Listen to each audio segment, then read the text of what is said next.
자, 오늘 함께 은혜 받으실 말씀 찾아보겠습니다. 신약 성경 로마서 12장 14절에서 21절에 있는 말씀입니다. 로마서 12장 14절에서 21절에 있는 말씀입니다. 저희 교회는 현대인의 성경을 보고 있습니다.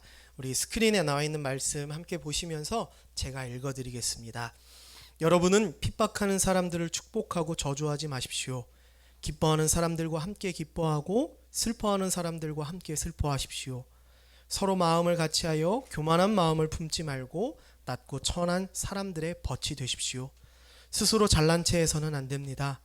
누구에게나 악을 악으로 갚지 말고 언제나 선한 일을 하며 가능한 최선을 다해 모든 사람과 사이좋게 지내십시오.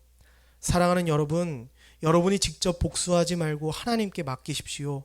성경에는 원수를 갚는 것은 나의 일이다, 내가 갚아주겠다라고 기록되어 있습니다. 또 내 원수가 굶주리거든 먹을 것을 주고 목말라 하거든 마실 것을 주어라. 그러면 내 원수는 머리에 숯불을 놓은 것 같이 부끄러워 견딜 수 없을 것이다 라는 말씀도 있습니다. 그러므로 악에게 지지 말고 선으로 악을 이기십시오. 아멘. 오늘 이 말씀을 가지고 악에게 지지 말고 선으로 악을 이기십시오 라는 제목으로 여러분들과 함께 은혜를 나누길 소망합니다. 오늘로 이제 용서에 대한 시리즈를 마무리하려고 합니다. 지난 한 달 동안 용서에 대해서 말씀을 나누었는데 어떠셨습니까? 여러분은 조금 더 용서하는 예수님을 좀 닮아 가시고 계십니까? 오늘 이 말씀을 통해서 조금 더 예수님을 닮아갈 수 있는 저와 여러분들이 되기를 주님의 이름으로 소망합니다. 한 가지 주의할 점은 용서하는 사람이 정답이고 용서하지 못하는 사람은 비정답이기 때문에 난 틀렸어 라고 생각하지 않기를 소망합니다.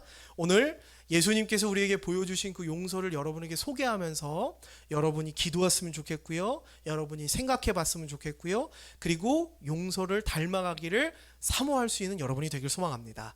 저는 오늘 여러분들과 말씀을 나누면서 이 말씀을 끝내면서 다 서보세요, 용서 안 한 사람 이쪽으로 서고 용서한 사람 이쪽으로 서보세요, 이렇게 하지 않을 겁니다. 그러니까 여러분 섣불리 정답을 내지 마시고 말씀을 통해서 여러분의 삶을 비춰볼 수 있는, 그리고 하나님께 더 가까이 나아갈 수 있는 저와 여러분이 되기를 주님의 이름으로 소망합니다.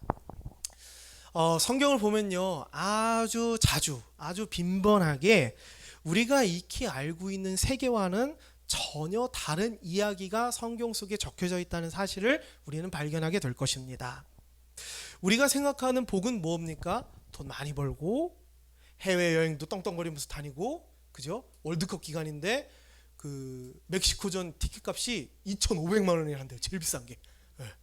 그것도 좀 끊어가지고 가서 볼 수 있고, 그죠? 좋은 차도 타고 좋은 집에 사는 것을 우리는 복이라고 생각합니다.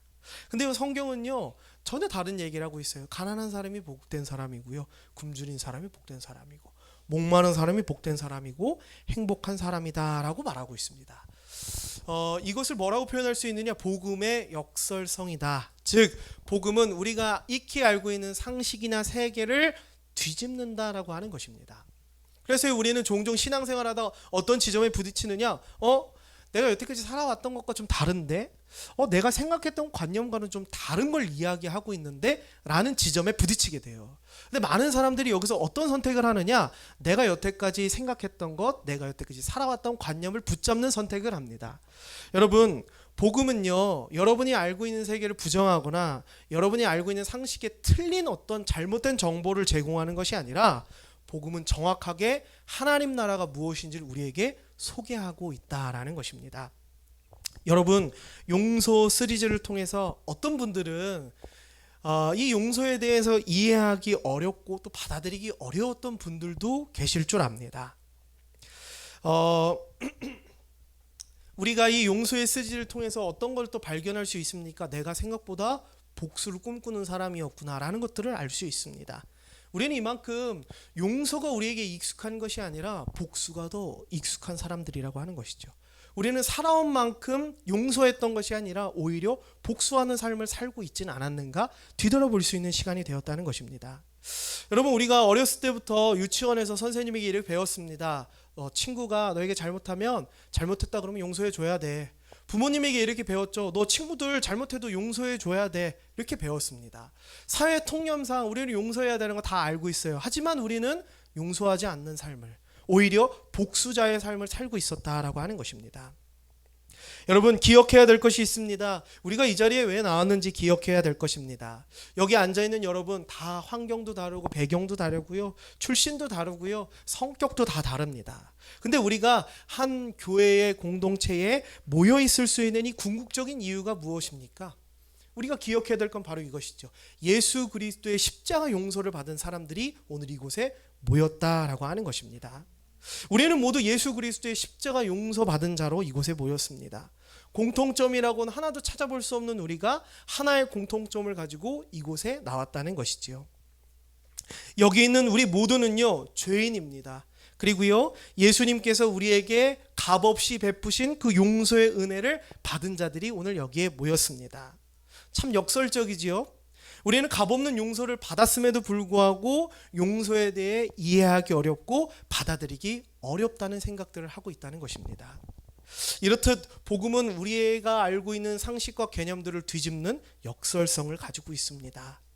그리고요, 복음 안에 숨겨져 있는 하나님 나라의 진리를 발견하는 유익이 있지요. 오늘 마지막으로 선포되는 이 용서 시리즈의 마지막 말씀을 통해서 여러분 복음 안에 숨겨져 있는 그 진리를 발견할 수 있는 여러분이 되시기를 소망합니다. 오늘은요, 실제적인 용서하기 위한 두 가지 사례를 소개하고 마지막으로 선으로 악을 이기는 용서에 대해서 결론을 짓고 마무리 짓겠습니다. 첫 번째, 실제 용서하는 우리에게 필요한 내적 용서는 무엇인가에 대해서 말씀을 나누겠습니다. 한번 넘겨주시죠. 누가복음 17장 3절에서 4절에 이런 말씀이 있습니다. 너희는 스스로 조심하라. 내 형제가 죄를 짓거든 꾸짖고 회개하거든 용서해 주어라. 그가 하루 7번이나 내게 죄를 짓고 그때마다 와서 잘못했다고 빌면 용서해 주어라. 사도들이 주님, 우리에게 더 큰 믿음을 갖게 해 주십시오. 아멘. 예수님께서 용서에 대해서 가르치시면서 첫 문장에 이렇게 시작하십니다. 너희는 스스로 조심하라 라고 말씀하고 있습니다. 자, 우리가 어떤 관계에 문제가 생겼을 때 우리는 나를 해치는 가해자에게 집중을 하죠. 하지만 예수님께서는 어디에 집중하라 그러느냐? 너에게 집중해라. 너 자신을 잘 살펴야 된다라고 말씀하고 있습니다. 그리고 예수님께서는 이 말씀을 통해서 우리가 용서에 대해서 얼마나 잘 모르고 있고 인색한지에 대해서 말씀하고 계십니다. 여러분, 복수는요, 용서하지 못하는 이 복수는요, 마치 잡초와 같습니다. 그래서요, 딱 요즘 날씨가 그렇죠. 이제 여름이 오고 있고 비가 한번 쫙 내리면 뭐가 자라납니까? 길가에 막 잡초들이 막 자라나죠. 우리 군대에 다녀오신 분들은 아실 겁니다. 제초 작업에 나가면 어떻게 해야 될까요? 그 위에 나와 있는 풀을 꺾어야 될까요? 아니면 뿌리를 뽑아야 될까요? 이제 꺾으면 이제 고문관이 되는 거죠. 여기 이제 노란 견장 차고 관심병사가 되는 겁니다. 잡초를 제거할 때는 그 뿌리까지 뽑아내야 되는 것이죠. 왜 그렇습니까? 겉에 보이는 이파리만 제거하면요, 금세 금방 자라나요. 오늘 우리는 그렇습니다. 저 괜찮아요. 저 화난 거 아닙니다. 저 안 났어요. 하면서 적극적으로 복수하진 않지만 그 사람이 잘 되는 것은 거부하고 있는 우리의 모습이 마치 이와 같다라고 하는 것입니다. 우리 안에 복수의 마음들을 뽑아내야만이 우리 안에 진정한 용서가 시작될 수 있다라고 하는 것이지요. 여러분, 용서하지 못하는 사람이 겪는 최악의 상황이 있습니다. 그게 뭐냐면요, 과거의 상황에 지배당해서 살아간다라고 하는 것입니다. 제가 한번 예를 들어볼게요. 여러분, 혹시 지금은 없는데 예전에 그 전설의 고향 보신 적 있으십니까? 네. 전설의 고향에 단골 소재가 있죠. 그게 뭐냐면요, 한 여인이 굉장히 억울한 일을 당했어요. 그래서요, 원한을 품고 저 먼 낙원에 가는 것이 아니라 구천을 떠돌면서 귀신이 된 겁니다. 이 억울한 일을 당한 사람이요, 그 억울한 일을 당한 그곳에 그 장소를 떠나지 못해요. 그곳에 머물면서 이 사건과 전혀 무관한 사람들이 오면 그 사람들 막 괴롭히는 그런 이야기들. 육체가 끝났음에도 불구하고 영원한 안식에 거하는 것이 아니라 여전히 과거에 머물러서 고통받고 있는 모습이 바로 이 전설의 고향에 나오는 구천을 떠도는 귀신의 모습입니다. 근데 이 모습이 마치 용서하지 못하는 사람들과 굉장히 비슷하다라고 하는 것이에요. 용서하지 못하는 사람도 똑같습니다. 그들이 과거에 당했던 그 아픔이나 또는 그런 것들을 극복하지 못했어요. 해결하지 못했습니다. 그리고 거기에 매여 있는 것이지요. 마치 구천을 떠도는 영혼과 비슷한 모양으로 과거에 매여서 지배당하고 있는 모습을 하고 있다라고 하는 것입니다. 여러분 기억하십시오. 예수 그리스도의 십자가는 우리를 과거에서 완전히 끊어내셨습니다. 그리고 그 십자가에 달리신 예수님께서는 우리에게 이렇게 선언하셨습니다. 내가 너의 이전의 죄를 다시는 기억하지 않을 것이다 라고 선언하셨습니다. 여러분 우리가 기억해야 될 것은요, 수많은 우리의 삶에 부정적인 영향을 끼치는 것들이 있습니다. 근데 여러분 기억해야 될 중요한 것은 무엇이냐? 예수님께서 이 모든 것을 끊으셨다라고 하는 사실입니다. 성경에도 나와 있죠. 세상의 그 어떤 것도 예수 그리스도의 사랑에서 우리를 끊을 수 없다라고 말씀하고 있습니다. 여러분 용서가 실현되기 위해서는 우리 안에 이러한 것들이 끊어져야 될 것입니다. 저는 이것을 세 가지로 여러분들에게 설명을 드릴 텐데 여러분 안에서 내적인 용서가 일어나야 되는데 그 세 가지가 무엇인지에 대해서 한번 설명드리겠습니다. 첫 번째는 가해자와 다시 자신을 동일하게 여겨야 된다라는 것입니다. 용서가 실제적으로 실행되려면 먼저 내 내면에서부터 이 용서가 실천이 돼야 되는 것입니다. 본문 말씀에 형제가 죄를 범하거든 또는 회개하거든 그를 용서하라라고 말씀하고 있습니다. 우리는 그런 것들을 많이 경험하죠. 우리가 용서했어요. 했음에도 불구하고 그 다음 단계인 화해까지 나아가지 못하는 경우들이 있습니다. 성경은요, 그럴 때에도 그럴지라도 우리가 용서의 희망과 용서의 의무를 저버려서는 안 된다고 말씀하고 있지요. 왜 그렇습니까? 우리는 이거 생각해야 됩니다. 예수님께서 십자가를 지실 때 그 용서는요, 나 개인만을 위한 것이 아니었다라는 것입니다. 온 인류를 향한 십자가 용서였다는 것이죠. 쉽게 얘기하면 이겁니다. 내가 용서를 받았으면 쟤도 용서를 받은 사람입니다. 내가 하나님의 사랑을 받은 사람이면 이 사람도 하나님의 사랑을 받아 마땅한 사람이다라고 하는 것입니다. 이걸 한 번 더 바꿔볼까요? 그럼 뭐라고 얘기할 수 있겠습니까? 나도 예수님의 용서가 필요한 죄인이고 이 사람도 용서가 필요한 죄인이다. 우리는 똑같다라는 것입니다. 제가 한 축제를 갔어요. 하나랑 같이. 제 딸이 하나입니다. 6살짜리 딸인데 4살 때 축제를 갔던 것 같아요. 근데 거기 캐리커처 하는 데가 있었어요. 그래가지고 저는 그런 거 제 돈 주고 안 하는데 누가 이렇게 해준다 그래가지고 그래 알겠다 그래서 가서 저랑 하나랑 앉아가지고 요즘은 그 계속 안 앉아 있어도 돼요. 사진 찍고 가면 돼요. 그리고 사진 딱 찍고 밥을 먹고 딱 왔습니다. 그랬더니 자 완성이 됐습니다 이렇게 딱 주는데 너무 잘 그렸더라고요. 하나는 너무 예쁘게 그렸어. 근데 저는 좀 이상하게 그렸어요. 좀 이렇게 얼굴이 좀 비대칭으로 그렸더라고. 왜 이렇게 그렸지? 그래서 다시 이렇게 제 거울을 보니까 제 얼굴이 살짝 비대칭이더라고요. 정확하게 그리셨더라고요. 자, 우리가 이 캐리커처를 보면 어떻습니까? 그 그림의 특징이 뭐예요? 어떤 한 사람의 그 딱 첫인상을 봤을 때 떠오르는 그 어떤 이미지 있잖아요. 그거를 딱 가지고 이 화가가 그걸 이제 부각시켜서 그림을 그리죠. 그래서 그 그림만 보면 이 사람의 어떤 한 포인트만 집중되게 보이곤 합니다. 그래서 뭐 예를 들면 유명한 사람들 캐리커처 보면 코가 큰 사람은 코가 좀 비정상적으로 크게 그려진다든지 또는 뭐 이렇게 광대가 좀 드러난 사람이 있다면 좀 과장해서 그린다든지 그런 게 캐리커처죠. 마치 오늘날 우리 안에서 나와 가해자가 동일시되지 않는다면 우리는 마치 캐리커처로 그 사람을 보는 것처럼 그 사람의 단편적인 면만 보고 우리는 그 사람을 판단하고 이해하는 수준에 이른다는 것입니다. 여러분 이게 되게 위험한 게요. 이것이 더 나아간다면 이것이 원한과 독선으로 이어지기 때문입니다. 내가 이 사람보다 도덕적으로 더 우월하다라는 어떤 그런 판단을 하고요. 쉽게 용서하지 못하는 상태에 이를 수 있기 때문에 우리는 이 마음을 굉장히 조심해야 된다라는 것입니다. 크로아티아 출신의 미국 성공의 신학자인 미로슬라브 볼프는 이렇게 얘기합니다.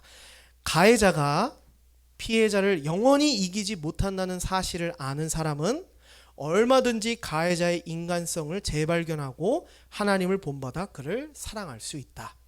하나님의 사랑이 모든 죄보다 크다는 사실을 아는 사람은 얼마든지 자신을 보면서 자신의 죄성을 발견할 수 있다라고 말합니다. 여러분 볼프의 말처럼 나도요 죄인이고요. 가해자도 인간이라는 사실을 깨달을 때 우리는 우리 안에서 용서가 시작되어질 수 있다는 것입니다. 두 번째, 결과에 대해서 내가 부담하기라는 것입니다. 여러분 오늘 본문에 용서하다라는 단어의 헬라어 원어는요 아피에미입니다. 무슨 뜻이냐? 빚을 탕감하다 또는 빚을 면제해주다 라는 뜻입니다.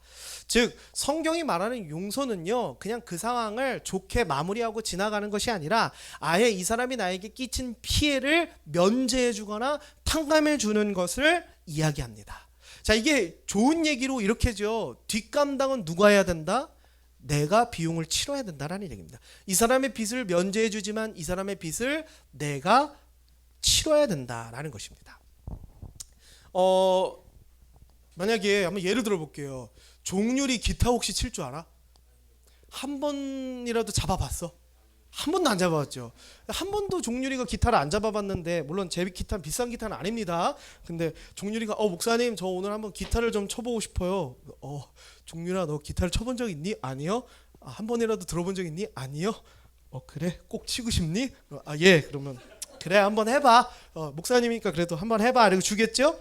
근데 이걸 매다가 멜 줄 몰라가지고 우당탕 하면서 떨어뜨렸는데 맥이 부러져 버렸어요. 자, 여기서 내가 종률이를 용서한다는 건 뭘까요? 부러졌네. 종률아. 아이 괜찮아. 그냥 뭐 더 그냥 내가 알아서 하지. 다음부터 그냥 저기 기타 친다는 말 하지 마. 그리고 그냥 넘어가는 것까지가 용서일까요? 그리고 그냥 보냈어요. 그래 용서했다 칩시다. 그 다음에 어떻게 하는 거예요? 어떻게 해야 될까요? 이 부러진 기타를 내가 수리점에 가져가서 수리 비용이 얼마입니까? 아유 이거는 못 고쳐요. 다시 사셔야 돼요. 예, 그럼 요 비슷한 거 얼마입니까? 아유 요 정도 해요. 그러면 예, 지갑을 뒤져서 제가 카드 꺼내가지고 그걸 결제를 하고 5개월로 해주세요. 이렇게 하고 결제를 해서 내가 다시 가져오는 것까지가 용서에 포함된다라고 하는 것입니다. 오늘 우리는 용서에 대해서 쉽게 생각하죠. 미안해 그러면 그래 알았어. 그래 알았어 용서해줄게. 그리고 뒤에 가가지고 아유 저놈 시키니 이걸 왜 만진다고 그래가지고 그리고 막 피해 보상하고, 이건 용서가 아니라는 겁니다. 용서는 내가 그 결과에 대해서 부담하는 것까지가 용서다는 것이죠.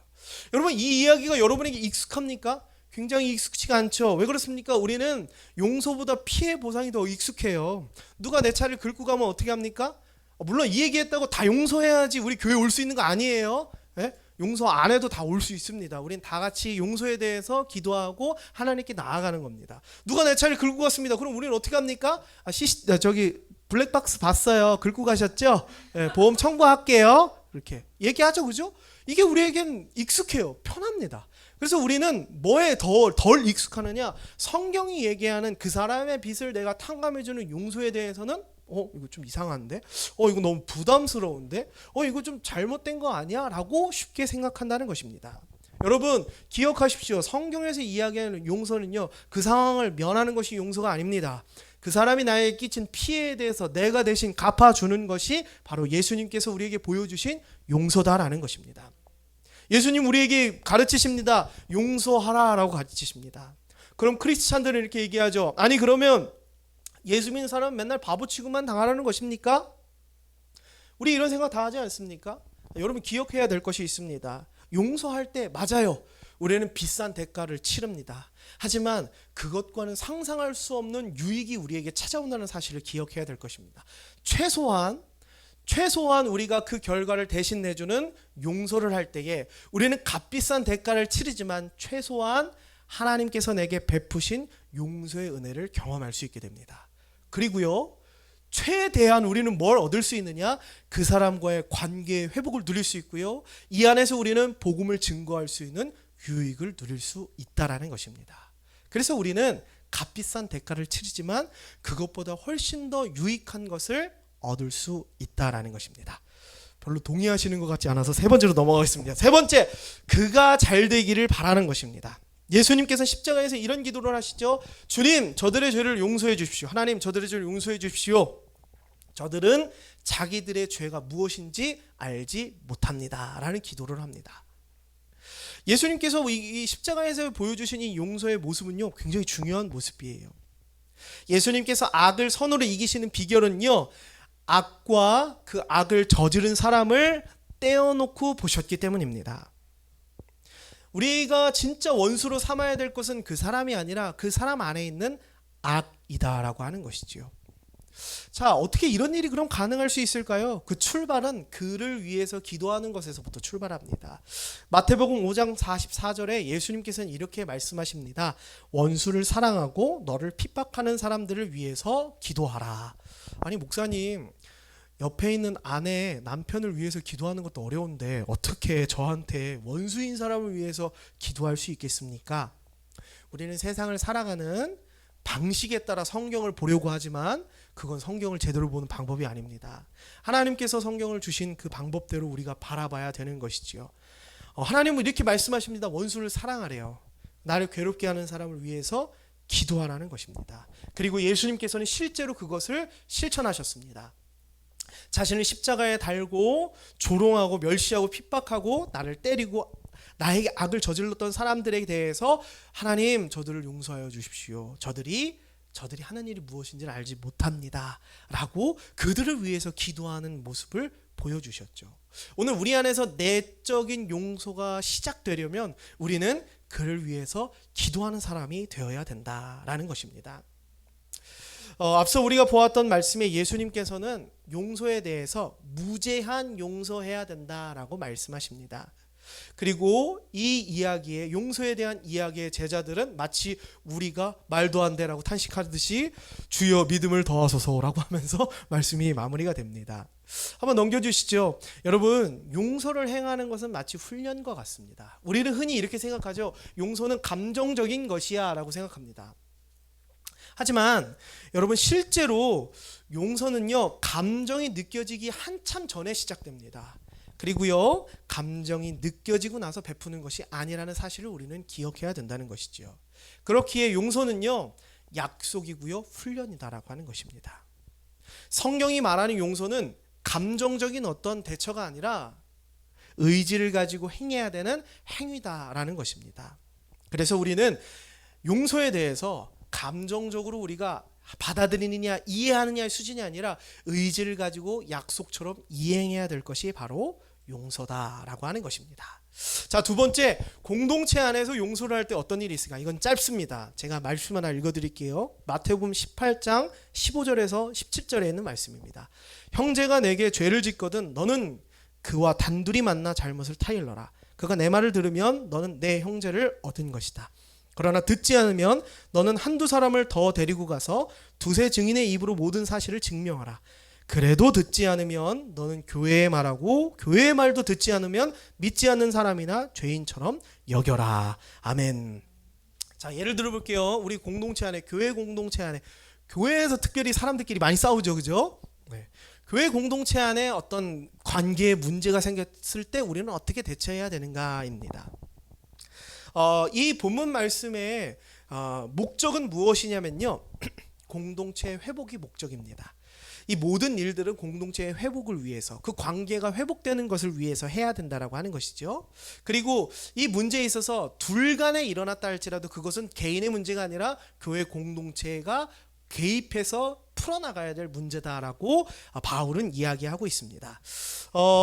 한번 넘겨주시죠. 네 가지로 말씀드리겠습니다. 공동체 안에 우리가 용서해야 될 때 어떤 일이 있을까? 만약에 보성 형제랑 저랑 좀 싸움이 일어났다고 해봅시다. 갑자기 이렇게 예배가 끝나는데 보성 형제가 이걸 막 집어 던지면서 목사님 진짜 설교 더럽게 못하네. 나 도대체 더 이상 뭐 아멘 누구야? 설교 더럽게 못하네. 나 더 이상 이 교회 못 다니겠습니다. 이렇게 막 했다고 해봅시다. 그래서 제가 또 거기서 참지 않고 보성 형제 그랬어 이렇게 안고 야 네가 해봐 이러면서 싸웠다고 해봅시다. 자, 그러면 이런 둘이 관계가 이제 다 정원 성도님이 둘이 그러지 마요 이러고 뛰어났어. 씩씩거리면서 나 점심 안 먹어 그러고 저 갔어 집에. 그리고 갔다고 해봅시다. 그 다음에 이제 어떻게 해야 되는가, 이 문제에 대해서 어떻게 공동체가 대처해야 되는가 합니다. 첫 번째는요, 처음부터 제3자를 개입시키지 말고 단둘이 만나라는 것입니다. 둘이 막 이렇게 됐어요. 그러면 이 관계에 대해서, 공동체의 관계가 깨진 거에 대해서 인지하고 먼저는 둘이 만나서 대화를 나누라는 것입니다.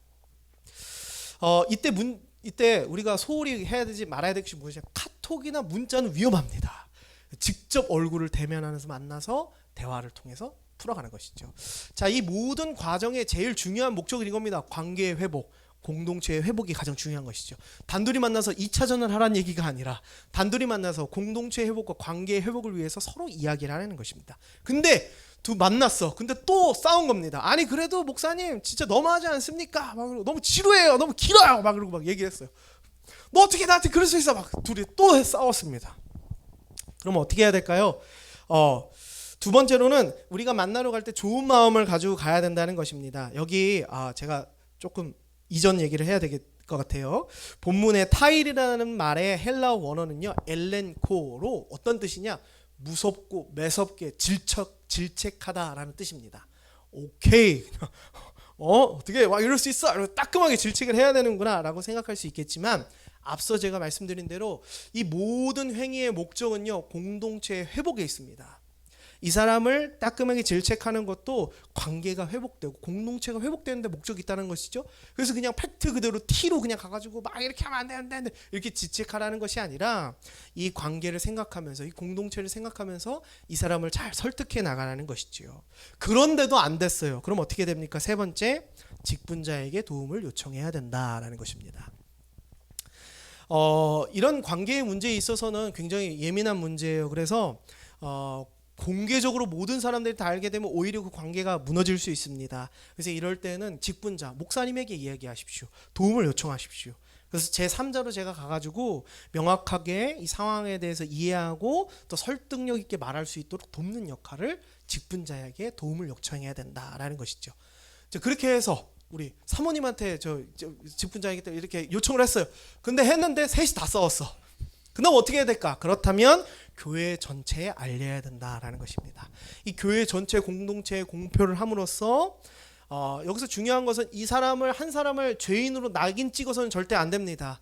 이 문제에 대해서 함께 기도하고 함께 이 문제를 해결해 나아갈 수 있도록 설득할 수 있도록 우리 함께 기도해야 된다라는 의미로 이 전체 공동체에게 공표하면서 함께 이 문제를 해결해 나아가야 된다라는 것입니다. 자, 마지막으로 말씀을 마무리하려고 해요. 우리가 5주 동안 5주인가 6주인가요? 우리 용서의 시리즈에 대해서 설교를 하면서 선으로 악을 이겨라 라는 주제를 가지고 계속 말씀을 전했습니다. 관계의 깨어짐 안에선 두 가지 선택지밖에 없습니다. 악으로 복수하거나 또는 계속해서 원하는 마음을 품고 살아가든지 아니면 선으로 그를 용서하든지 이 두 가지밖에 없습니다. 성경은요, 이 두 가지 선택지에 뭘 강력하게 권면하느냐? 용서하십시오를 권면합니다. 오늘 우리가 처음 읽었던 로마서 12장에 있는 말씀에 이런 말씀이 있습니다. 사랑하는 여러분, 여러분이 직접 복수하지 말고 하나님께 맡기십시오. 왜냐하면 성경에는 원수 갚는 것은 나의 일이다. 내가 갚아주겠다라고 기록되어 있기 때문입니다. 여러분, 그리스도인이라면요, 정의를 추구해야겠지만 그 정의가 내가 보는 눈앞에서 바로 실현될 것이라고 하는 욕심을 버려야 될 것입니다. 여러분, 예수님께서는요, 우리가 마주하고 있는 정의의 추구, 정의의 실현에 대해서 완전히 정의를 실현하실 수 있는 심판하시는 주님이십니다. 그리고 그분께서는 어떠한 악도 그냥 버려두지 않으시고요, 깊이 보고 계시고 반드시 그 악에 대해서 심판하실 것입니다. 그러니 우리가 애써서 복수하려는 시도를 멈춰야 될 것입니다. 그리고 정의를 이루시는 하나님께 나의 복수를 넘겨드려야 될 것입니다. 여러분 앞에 도덕이나 법률을 지키지 않는 사람들, 남편이나 아내나 부모나 자식에게 여러분 최선을 다해서 그들을 섬기십시오. 나머지는 하나님께 맡겨드리는 것입니다. 여러분, 그렇다고 무기력하게 앉아만 있으라는 것은 아닙니다. 한번 넘겨주시죠. 여러분이 가지고 있는 이 굳센 마음과 의지는요, 복수할 때만 필요한 것이 아닙니다. 진실을 말하고 용서하고 친절을 베풀고 섬기는데도 이 굳센 마음과 의지가 필요하다는 것이죠. 여러분, 복수하는데 여러분의 힘을 낭비하지 마십시오. 용서하는데 여러분의 힘을 사용하실 수 있는 여러분이 되기를 소망합니다. 사실 제가 네덜란드의 굉장한 그리스도인을 소개하면서 여러분에게 이 피날레를 마무리하려고 하는데 이분을 소개하지 않고 제 얘기를 하면서 끝내려고 합니다. 여러분은 한 달 동안 용서에 대해서 말씀을 나누면서 어떤 것들을 생각하셨습니까? 저는요 그렇게 생각했던 것 같아요. 이 말씀을 준비하면서 저는 목사가 무슨 복수를 꿈꿀 게 뭐가 있을까? 내가 뭐 맨날 책 보고 말씀 준비하고 성도님들 만나가지고 신방하고 목사님 만나고 이런 내가 무슨 복수를 품고 원한을 할 사람들이 누가 있을까라는 생각으로 전 이 말씀을 시작했던 것 같아요. 근데 한 주 한 주 말씀을 준비하면서 저도 설교를 하면서 저도 듣고 있습니다. 제 영도 듣고 있는데요. 한 주 한 주 설교를 할 때마다 저는 내가 이렇게 복수의 눈을 시퍼렇게 뜨고 있는 사람이었나? 내가 이렇게 원한을 품고 살아가는 사람이었나? 라는 것을 발견하게 됩니다. 제가 며칠 전에 공을 차러 갔어요. 공을 차러 갔는데요. 제가 소위 얘기하는 빠따가 좀 좋습니다. 그래가지고 슈팅을 좀 풋살하는데 슈팅을 좀 제가 맘먹고 때리면 좀 다칠 위험이 있어요. 그래가지고 그렇게 때리지 말자 이렇게 하고 하는데 어떤 분이 저에게 너무 위험하게 이렇게 자꾸 도전을 하시는 거예요. 그래가지고 저도 다칠 것 같으니까 볼을 이렇게 돌렸습니다. 그런데도 와가지고 이렇게 해가지고 제가 좀 다쳤어요. 그래서 미안하다 그래가지고 괜찮습니다. 근데 아직 가시진 않았던 것 같아요. 뒤돌아 생각하니까. 두 번째도 또 그러시는 거예요. 그 두 번째 또 위험하게 이렇게 해서 제가 발을 피하고 그 자리에서 바로 그냥 슈팅을 그냥 위험하게 때려버렸습니다. 그래서 사람들이 다 놀란 거예요. 그렇게 때리면 위험해요. 그랬더니 제가 거기서 뭐라 그랬느냐, 자꾸 저렇게 위험하게 하니까 제가 때릴 수밖에 없어요 라고 얘기를 했습니다. 그리고 나서 딱 뒤를 돌아보는데 뒤통수를 딱 맞는 것 같았어요. 설교했던 본문들이 생각나면서 쭉 생각이 나는 겁니다. 저는 복수하는 사람이 아니라고 생각했거든요. 저는 원한을 갚는 사람이 아니라고 생각했습니다. 근데 제가 한 말이 너무나 소름 돋게 복수하는 말이었고 원한을 갚는 말이었던 거예요. 당신이 나에게 이렇게 했기 때문에 난 이렇게 할 수밖에 없습니다 라고 하는 이 무서운 말을 제가 내뱉고 있었던 거예요. 저는요 이 말씀을 끝냈지만 여전히 용서하지 못하는 사람입니다. 여러분은 어떠십니까? 여러분이 용서가 가능하신 분들이라면 참 너무나 감사하고 놀라운 은혜입니다. 하지만 여러분, 어쩌면 저와 같이 여러분들도 예수님께서 나에게 보여주신 그 사랑, 제가 쭉 설명했던 이 용서가 나에겐 불가능해 라고 느껴지지 않았습니까? 저는 그렇다면 그것이 여러분에게 너무 유익이라고 생각합니다. 맞습니다. 여러분, 우리는 용서할 수 없어요. 우리의 힘만 가지고 제가 쭉 나열해드린 내적 용서, 그 사람을 위해서 기도하는 것, 그 사람을 위해서 내가 대신 갚아주는 것, 나와 이 사람이 똑같다고 생각하는 것, 우리의 능력으로는 불가능합니다. 그래서요 우리는 하나님의 은혜가 필요합니다. 예수님, 저는 그렇게 기도했습니다. 그날 축구장을 나오면서 예수님, 저에게 하나님의 은혜가 필요합니다. 용서할 수 있는 은혜가 필요합니다. 그리고요 여러분들 어떤 분들은 내가 이만큼 복수하는 사람이었나? 내가 이만큼 원한에 차이는 사람이었나를 발견하신 분들도 계실 것입니다. 여러분, 그것 또한 저는 유익이라고 생각합니다. 여러분이 그만큼 용서가 어려운 사람이었다는 것을 발견했다면 그것이 바로 돌이키는 시작점이 될 줄 믿습니다. 여러분, 저는 이 말씀을 마무리하며 여러분들이 정죄에 빠지지 않았으면 좋겠습니다. 여전히 용서는 어렵습니다.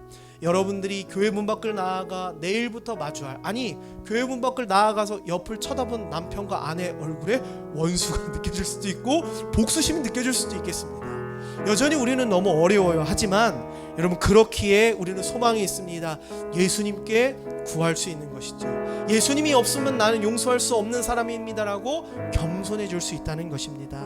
여러분, 이 유익을 충분히 누리시며 주님, 나도 주님처럼 용서할 수 있는 사람이 되게 하여 주시옵소서. 우리 이렇게 기도할 수 있는 저와 여러분들이 되기를 주님의 이름으로 소망합니다.